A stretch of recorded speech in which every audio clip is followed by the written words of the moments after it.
Hey fams, happy 2026. Thank you for tuning in. I'm Kayla from Kalita Plans, and today I am showing my planner stack for last year. I'm going to talk about what I'm keeping, what I'm not, and how I used the Laurel Denise planner for university. Let's have a quick look at what I have here. So I have the Laurel Denise post-its. I believe they are called maybe post-it 2. For that one, this is the planner. We'll come back to that later. This is the Laurel Denise pen pouch, so I use it for travel. Love the inside, it just has one pen. And then the sticky notes, great for meal planning or brain dumping on each day. Now, I did use the Happy Planner, start of 2025. I gave it a go. I did not like it. It is a great product, however, I need to see my month and weeks at the same time, and that's why I enjoy Laurel Denise planners. However, I did keep a couple for notes. So that's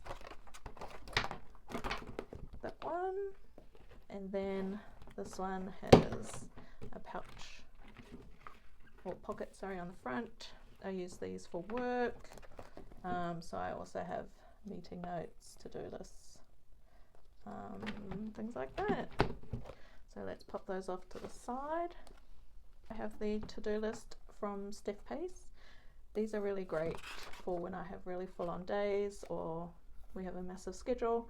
Quickly jot them down, tear it out, take it with us.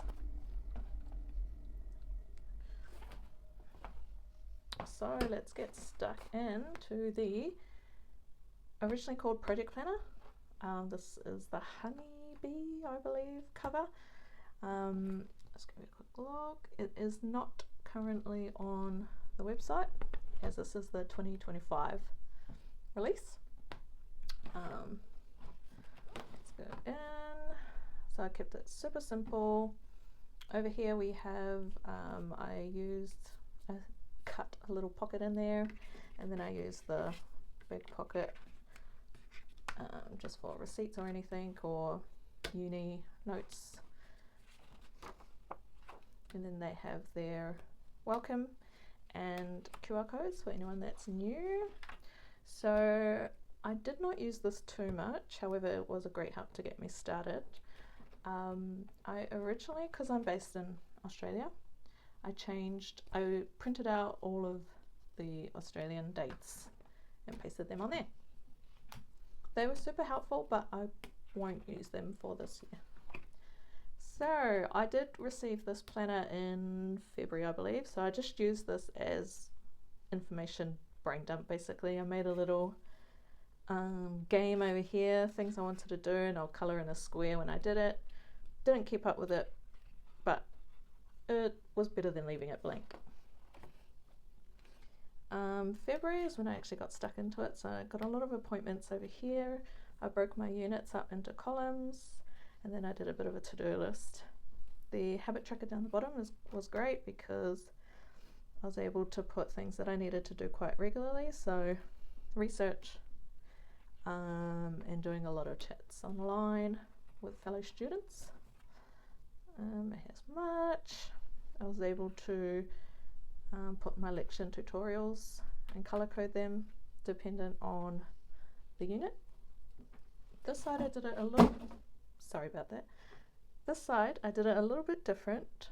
I broke it into goals, reflections, to do, and notes, just to try it. Each month I tried something different until something stuck.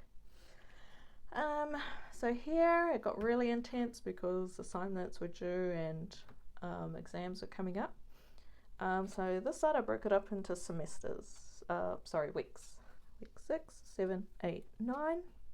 And I blanked out the habit tracker so I could add more notes.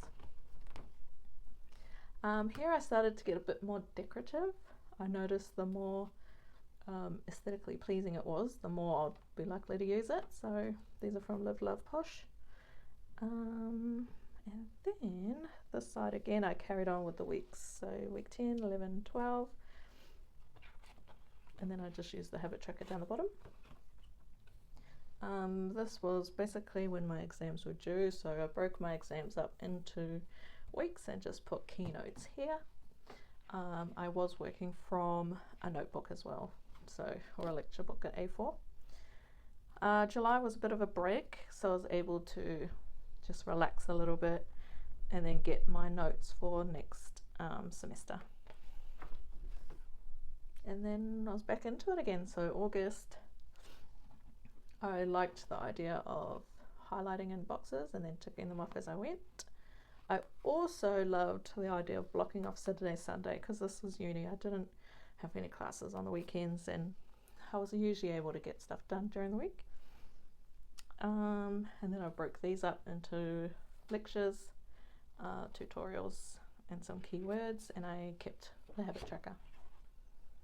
September, mostly due dates, and some notes. My husband was using the large Nancy, so this month in October he didn't need it as he moved to digital. So I knew it was going to be a busy month and I snipped them out and put them in my planner. So I did a bit of time blocking in this one. And then I broke it up into sections, another time blocking, and then I didn't use that one, but this one was really helpful. So I broke it up into personal, study, and work. And then I did the top as time blocking. So you'll see in my next month, I used the same colors or the same categories as this one. And I think I finally found, and it took me to get to November to find a system that worked for me. Now, uni is finished, so I was able to use it for my personal and family and work. And I just did all these to-do lists. And then I tried a habit tracker. Didn't really keep up with it, but it's there. And yeah, that worked especially well for me.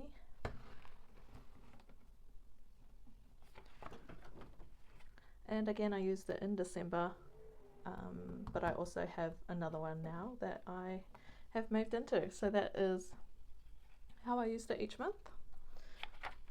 I also didn't really use this one, but I got some block inserts as well. And I just put some different washies so I can suss out the different colors. These thin washies are from Live Love Posh, and then these are also the Laurel Denise time blocking stickers or washi tape. And then I did some of the pens as well. I did use the class timetable, but I have rubbed it all out or crossed it all out so I can use it again. And then I also used the course information. I did not use the yearly wins or yearly lessons. This one was very helpful.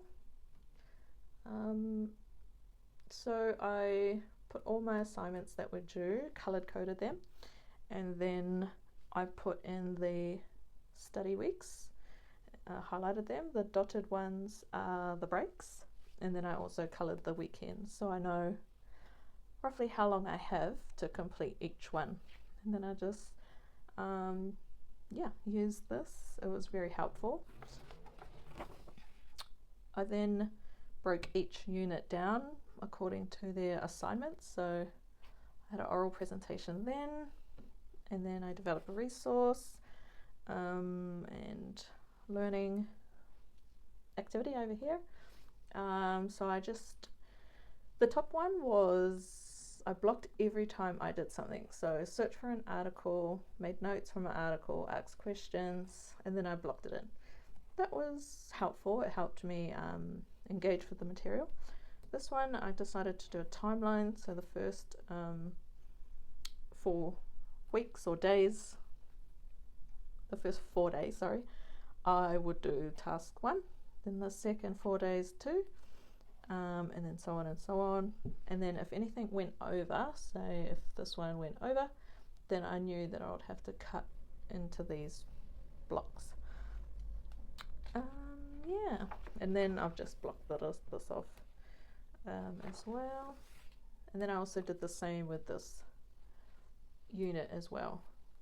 I purposefully kept these blank because I wanted to keep them for 2026. So I've whited out that one, so I have some ones to do. This is my last year of uni, so I'm going to keep these for my last year, and I think this would be a great exam breakdown. I have lots of these to play with. I also did a monthly spending tracker, but I didn't really keep up with it, so I've just erased it all because I use erasable markers, and I'll use that page again. This one was my things to buy wish list. Now I did have a lot on there, and my husband said it was very helpful for him. So when occasions came around or he wanted to celebrate, he would look in here. I also had it ordered and delivered, so every time I ordered something I would write the date I ordered it and then the date it arrived. That way I can kind of get a gauge around how long it takes for them to send it out, and if I need to gift it to anyone, I know how much time roughly I have. And then I also have a follow-up one as well that I completed up to August, but then kind of didn't do it for the last few months. A deep dive list, that was fantastic. I loved that one. However, I did get a bit lost and I seemed to add more than I actually deep dived, so that's that one.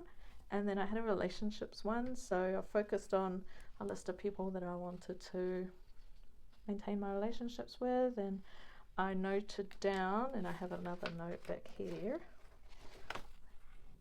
So I noted who I called, emailed, voicemail, or left a voicemail, posted via Messenger, I had an appointment with, and then the date that they responded was the follow-up. And then a similar one was for the relationships, which is just under here. So who did I call, video call, messaged, and visited. That way I can keep up and make sure, you know, every time I say, yeah, we should catch up, make sure I do it. So these are just research that I did, and I needed a bit more note space, so I put it in one of the back pages. And then I have the back. I did like keeping track in the beginning, however I kind of forgot about it in the end, so, but it is nice to look back on. I cut some space for stickers there as well. And then that is the back. Honestly, I loved, this was my favorite planner cover. I don't really use a lot of bright colors, but this one was just amazing and I loved using it.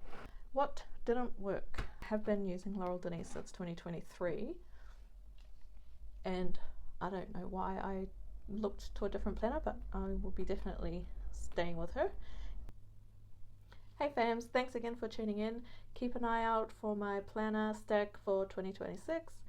Hint, I will be using a lot of Laurel Denise products, so if you love her, subscribe. Also, please comment below what you're using and also what didn't work last year that you are not bringing into this year. Have an awesome one. Hope you have a great weekend and Happy New Year's. Bye.